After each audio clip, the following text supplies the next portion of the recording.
अस्सलाम वालेकुम dear student, how are you. आज मोहम्मद ज़हीर इकबाल। आज का लेक्चर हमारा बहुत अहम है।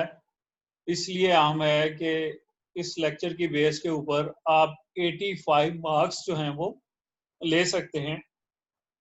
और ये कोई मुश्किल बात नहीं है कि बायोलॉजी में 85 मार्क्स ना आए। बच्चे सोचते हैं कि 85 मार्क्स नहीं आ सकते। मैं कहता हूँ बहुत इजीली 85 मार्क्स जो है वो बायोलॉजी में आ सकते हैं। उसके लिए आपको करना क्या है कि आपको इस लेक्चर को अच्छे तरीके से सुनना है और इन बातों के ऊपर अमल करना है ताकि आप 85 मार्क्स जो है वो ले सकें। किसी भी काम को करने के लिए प्लानिंग बहुत ज़रूरी होती है। प्लानिंग में 5 P's का बहुत जिक्र है कि proper planning prevents poor performance. अगर हम किसी भी काम को, किसी भी टारगेट को अचीव करने के लिए प्रॉपर प्लान कर लें तो फिर नाकामी जो है उसका मुंह हमें नहीं देखना पड़ता। हम अपने गोल को, हम अपने टारगेट को बड़े आसानी के साथ अचीव कर लेते हैं, लेकिन उसके लिए हमें पहले दिन से एक टारगेट सेट करके कि हमने इस टारगेट को किस तरीके से अचीव करना है, प्लान करना पड़ता है। उस प्लानिंग में अगर बायो की आप प्लानिंग कर रहे हैं तो आपको 3 चीजों का जानना बहुत जरूरी है। Number 1, paper pattern. Number 2, time management. Number 3, के कौन से चैप्टर इंपॉर्टेंट हैं और उनमें से कितने मार्क्स आते हैं और किस तरह के क्वेश्चंस आते हैं। आज के लेक्चर में आपको इन तीनों क्वेश्चंस के आंसर्स मिलेंगे और अगर आप इन चीज़ों के ऊपर अमल करेंगे तो फिर गारंटी है कि आप 85 मार्क्स हासिल कर लेते हैं बायो में, और ये मेरी तरफ से आपको गारंटी है। लेकिन उस पे के लिए इस लेक्चर को सुनना, लाइक करना और शेयर करना मत भूलिएगा। और इंशाअल्लाह इंशाअल्लाह मुझे पूरा इत्मीनान है, पूरा यकीन है कि आप पूरे नंबर ले सकते हैं। नंबर 1, हमें पेपर पैटर्न का पता होना चाहिए। बायो का पेपर 85 मार्क्स का है। 85 मार्क्स की डिस्ट्रीब्यूशन इस तरह से है कि पहला सेक्शन 17 मार्क्स का है, इसमें 17 एमसीक्यूज होते हैं। दूसरा पार्ट जो है ये 44 मार्क्स का है, सेक्शन 2, जिसमें शॉर्ट क्वेश्चंस होते हैं और हमें 22 शॉर्ट क्वेश्चंस अटेम्प्ट करने हैं। 22 शॉर्ट क्वेश्चंस जो हैं इसके फर्दर 3 क्वेश्चंस बनते हैं। क्वेश्चन नंबर 2, 3, इनमें 12-12 शॉर्ट क्वेश्चंस होते हैं जिनमें से आपको 8 शॉर्ट क्वेश्चन अटेम्प्ट करने हैं। इसका मतलब है कि हर सवाल जो है वो 2 मार्क्स का है शॉर्ट क्वेश्चन, और टोटल मार्क्स 16 क्वेश्चन 2 के हैं और 16 ही क्वेश्चन 3 के हैं। जबकि क्वेश्चन नंबर 4 जो है उसमें 9 शॉर्ट क्वेश्चंस होते हैं। उन 9 शॉर्ट क्वेश्चन में से आपने 6 शॉर्ट क्वेश्चंस जो हैं वो अटेम्प्ट करने होते हैं। इस तरह से 12 नंबर इसके हैं तो टोटल बन गए 44 मार्क्स, और क्वेश्चन बन गए 8 + 8 + 6, तो ये बन गए आपके पास 22। सेक्शन 3 में 24 मार्क्स हैं और 5 में से 3 शॉर्ट क्वेश्चंस आपको अटेम्प्ट करने होते हैं। हर शॉर्ट क्वेश्चन की तरह यहाँ भी क्वेश्चन नंबर 5, 6, 7, 8 और 9, और आप देख रहे हैं कि हर क्वेश्चन के आगे ए और बी पार्ट लिखा हुआ है। इसका मतलब है कि टोटल नंबर है 8, तो ए पार्ट भी 4 का है और बी पार्ट भी 4 मार्क्स का होता है, और 3 क्वेश्चंस के बन गए 24 मार्क्स। तो ये तो हो गया पेपर पैटर्न। अब जो इससे भी अहम चीज है वो है टाइम मैनेजमेंट, कि हम कितना टाइम पेपर को सॉल्व करने के लिए लगाते हैं, और ये हमें पहले दिन से करना है, यानी कि राइट फ्रॉम टुडे। आप जब भी शॉर्ट क्वेश्चन लिखें तो आपका टाइम जो है वो आप जरूर कैलकुलेट करें, उसमें हेडिंग भी दें, उसकी शॉर्ट क्वेश्चंस की जो क्वेश्चन होता है उसका एक दो पॉइंट भी जरूर लिखें जब आप पेपर प्रेजेंट करना चाहते हैं। तो सबसे पहले टाइम है 3 आवर्स। अब इस टाइम को आप किस तरीके से मैनेज करेंगे? सेक्शन 1 है, उसके लिए आपको मिलते हैं 20 मिनट्स, 17 मार्क्स का वो क्वेश्चन होता है और ये आपको गिवन टाइम होता है, ये आपको पेपर उन्होंने उसी वक्त वापस ले लेना होता है।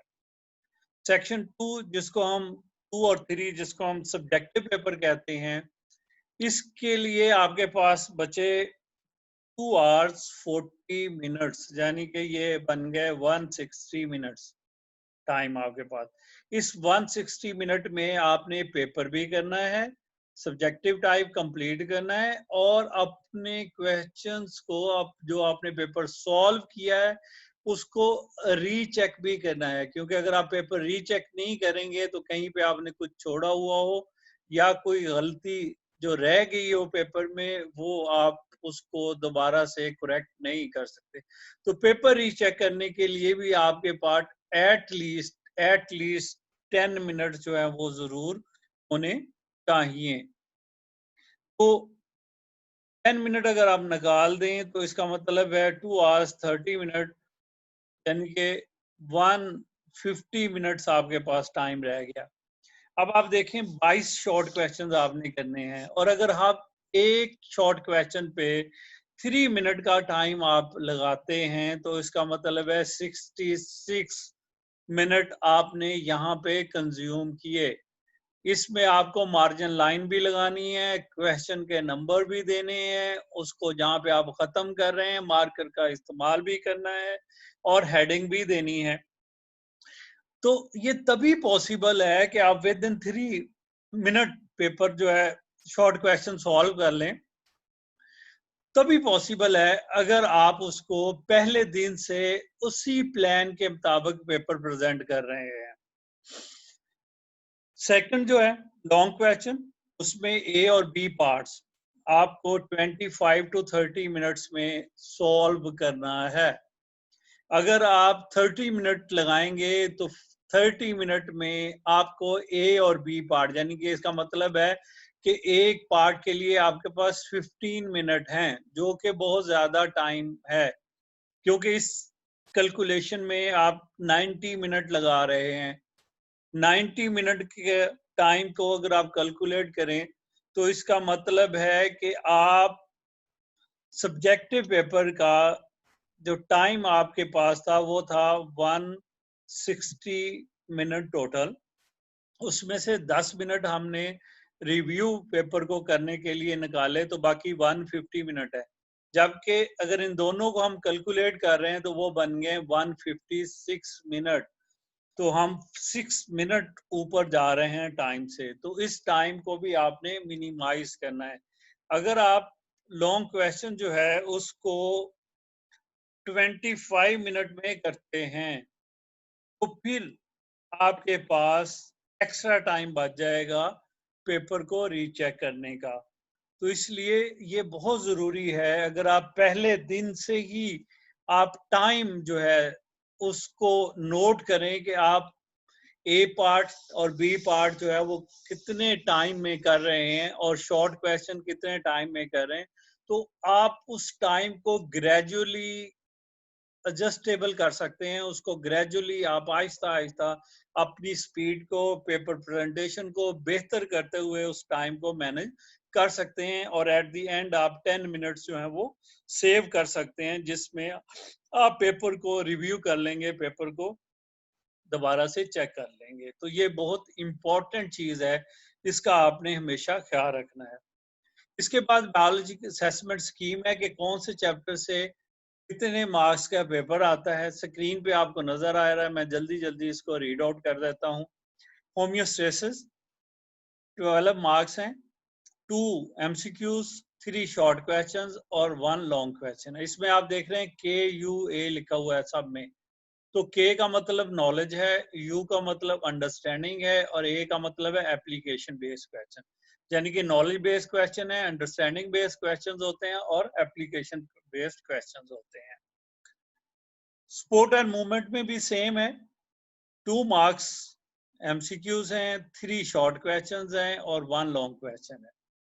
कोऑर्डिनेशन एंड कंट्रोल में 1 एमसीक्यूज होता है, 3 शॉर्ट क्वेश्चंस होते हैं और 1 लॉन्ग क्वेश्चन है। रिप्रोडक्शन में भी 12 नंबर का पेपर है, 2 इसमें भी एमसीक्यूज हैं, 3 शॉर्ट क्वेश्चंस हैं और 1 लॉन्ग क्वेश्चन है। ग्रोथ एंड डेवलपमेंट में 9 मार्क्स हैं, 1 एमसीक्यूज है, 2 शॉर्ट क्वेश्चन है और 1 लॉन्ग क्वेश्चन है। क्रोमोसोम एंड डीएनए 11 मार्क्स का पेपर है, 1 एमसीक्यूज है, 3 शॉर्ट क्वेश्चंस हैं 6 मार्क्स के और 1 लॉन्ग क्वेश्चन है 4 मार्क्स का। सेल साइकिल 6 मार्क्स हैं, 2 एमसीक्यूज हैं और 2 ही शॉर्ट क्वेश्चन हैं। वेरिएशन एंड जेनेटिक्स 11 नंबर है टोटल इस चैप्टर के, 1 एमसीक्यूज आता है, 3 शॉर्ट क्वेश्चंस आते हैं और 1 जो है इसमें लॉन्ग क्वेश्चन का पार्ट आता है। इसी तरह से बायोटेक्नोलॉजी 5 मार्क्स का पेपर है टोटल, इसमें 1 एमसीक्यूज है और 2 शॉर्ट क्वेश्चन है। एवोल्यूशन 9 मार्क्स का पेपर बनता है, 1 एमसीक्यूज है, 2 शॉर्ट क्वेश्चंस है और 1 लॉन्ग क्वेश्चन है। इकोसिस्टम 11 मार्क्स का पेपर है, 1 एमसीक्यूज है, 3 शॉर्ट क्वेश्चन है और 4 मार्क्स के लॉन्ग क्वेश्चन है, इसका मतलब 1 लॉन्ग क्वेश्चन का हिस्सा है। तो ये चैप्टर छोटा सा है लेकिन नंबर के लिहाज से बहुत इंपॉर्टेंट है। सम मेजर इकोसिस्टम 5 मार्क्स इसमें है, 1 एमसीक्यूज है, 2 शॉर्ट क्वेश्चन है, लॉन्ग क्वेश्चन इसमें नहीं आता। Man and his environment 9 total marks हैं, 1 एमसीक्यूज का पेपर है, 2 शॉर्ट क्वेश्चंस है और 1 लॉन्ग क्वेश्चन इसमें आता है। नीचे आप रेड कलर में देख रहे हैं कि 123 मार्क्स बन गया। इसका मतलब जो पेपर बोर्ड में बनता है, जो आपके हाथ में पेपर आता है, वो 123 मार्क्स का होता है। इस 123 मार्क्स में से आपको 85 मार्क्स का पेपर अटेम्प्ट करना होता है, जिसमें 17 एमसीक्यूज होते हैं, 66 मार्क्स के, यानी कि आपके पास 33 शॉर्ट क्वेश्चंस होते हैं जो कि 66 मार्क्स के होते हैं। इसमें से आपको 44 मार्क्स का पेपर अटेम्प्ट करना होता है। ऐसे ही जो आपके पास लॉन्ग क्वेश्चन होते हैं वो 40 मार्क्स के होते हैं, जिसमें से 24 मार्क्स के शॉर्ट क्वेश्चन लॉन्ग क्वेश्चंस आपको अटेम्प्ट करने होते हैं, यानी कि 8 मार्क्स का एक क्वेश्चन होता है। तो इस तरीके से 3 आपको अटेम्प्ट करने हैं। 3 का मतलब यह है कि आपको 6 जो है वो पार्ट अटेम्प्ट करने हैं और 6 पार्ट का मतलब है कि 24 मार्क्स का पेपर बनता है। अब इसी की हम समरी देख लेते हैं कि 1 एमसीक्यूज कौन कौन से चैप्टर में आता है, 17, 19, 20 और 22 से लेकर 27 तक। 2 एमसीक्यूज आते हैं 15, 16, 18 और 21 से। 2 शॉर्ट क्वेश्चंस किन चैप्टर से आते हैं, 19, 21, 23, 24, 26 और 27। 3 short questions 15, 16, 17, 18, 20, 22, 25। लॉन्ग क्वेश्चंस किन चैप्टर से नहीं आते, 21, 23 और 26। इसके अलावा एक्सेप्ट दीज 3 तमाम जो चैप्टर्स हैं उनमें ए या बी पार्ट्स आते हैं। तो ये टोटल हमारा असेसमेंट स्कीम है। अब इस असेसमेंट स्कीम को फॉलो करते हुए बोर्ड में पेपर बनता है जिसको हम पेयरिंग स्कीम कहते हैं। वो पेपर के जब पेपर बनते हैं तो उस वक्त डिस्कस की जाती है। तो इसके साथ ही आज का हमारा लेक्चर जो है वो खत्म हुआ। उम्मीद है इन बातों पे हम अमल करेंगे। अगर आप इन बातों पे अमल करेंगे तो मैं आपको गारंटी देता हूँ, वंस अगेन ये गारंटी है कि आप 85 मार्क्स आउट ऑफ 85 जो है वो हासिल कर सकते हैं। Thank you very much.